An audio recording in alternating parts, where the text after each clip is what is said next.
So here I am. I decided to buy new carpet for the excursion. So I bought this carpet from stockincarriers.com. And I'm getting ready to put it in. Actually, the camera really smooths it out. It actually looks glorious when I'm looking on the screen. It's glorious compared to how it looks in real life. In real life, it looks more like this, with every ridge and hump is accentuated by a different color change. So, anyways, here you can see a nice little ridge and an extra bump around it, like that. There's the seat is, I know what it's supposed to be doing. I think that there's a hole here. In fact, I'll pull this off and you'll see the factory carpet here in a minute. But these are not like formed. These are more like just waves of shit. And it looks, on the camera, it actually looks really clean. Look at that. That looks really clean. But when you're looking at it in person, it looks just awful. Because where this should be smooth, it's not. It's got this wrinkle right there. It's pushed up. And then you come around here where you'd see a smooth line across your tranny thing, and then it comes and does this. Which, I'm looking under here. Can you pull it? No, there's nothing you can do to get rid of that. That's there.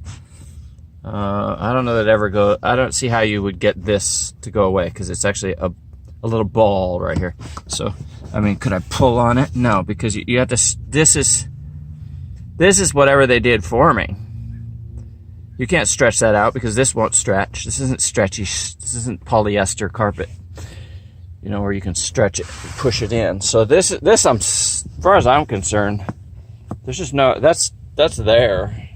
It's in the most visible part of the cab, actually. So, let's go over to the other side.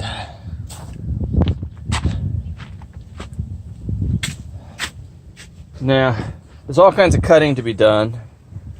All kinds. And the question I have, of course, is, see how far it comes over here. Here's your factory one. Your factory one has just enough to go in and around the clips. So, this is something I don't know. And I know the guys at the upholstery place, they just wanted to throw it on top. Of course, they didn't care that my old carpet was dirty and smelly. They would have just done it anyways. And who knows, maybe this would have kept it in. But I pulled this out and I cleaned it. Like, first I cleaned it and it smelled moldy. So then I removed the jute backing, which was glued to it, which was a heck of a process. But I removed it in one piece because I wanted to save it. And it's actually on here too. And then I washed it and it dried a lot quicker. And I washed it with ammonia and hot water and some soap to get the grease out. And actually, honestly, it looks good enough that if it wasn't for the fact that I had a bare spot and some paint over there, I would keep this carpet. It's 1,000 times better than this shit you buy from these people. And it is shit. I mean, why is it in this day and age that this couldn't be exactly cut to fit? Why do I have to mess with it? Deciding whether or not I have to cut the factory, if I'm going to leave it on, cut the factory back. Because maybe 2 carpets is too much for the clip to go on. I'm going to guess that is. So I'm going to guess what you end up having to do is cut this back here. So that when the new carpet doesn't make it any higher for your door sill clips, because they have to clip in here and they're only a certain length. So that would be my guess, is you come in, if you want to leave the original in. And I do, because it's so much thicker. I mean, now I could have got this with the rubber backing, and who knows, maybe it doesn't do that shit. Look at that thing. That's unacceptable. Absolutely unacceptable.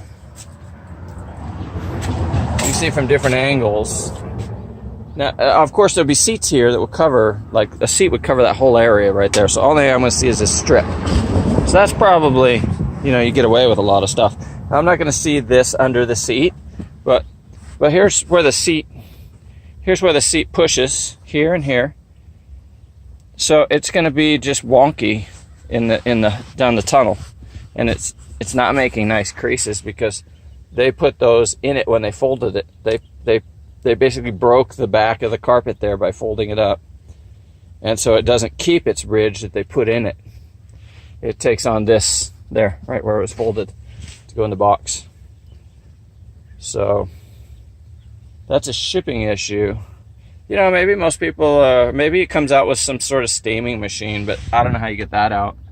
Literally don't. That's gonna get me on the phone with them, because I'm just not buying it.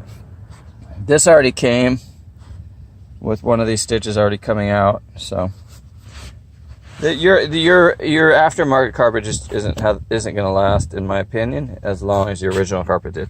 If you can salvage your original carpet, you should. That's my 2 cents on the matter.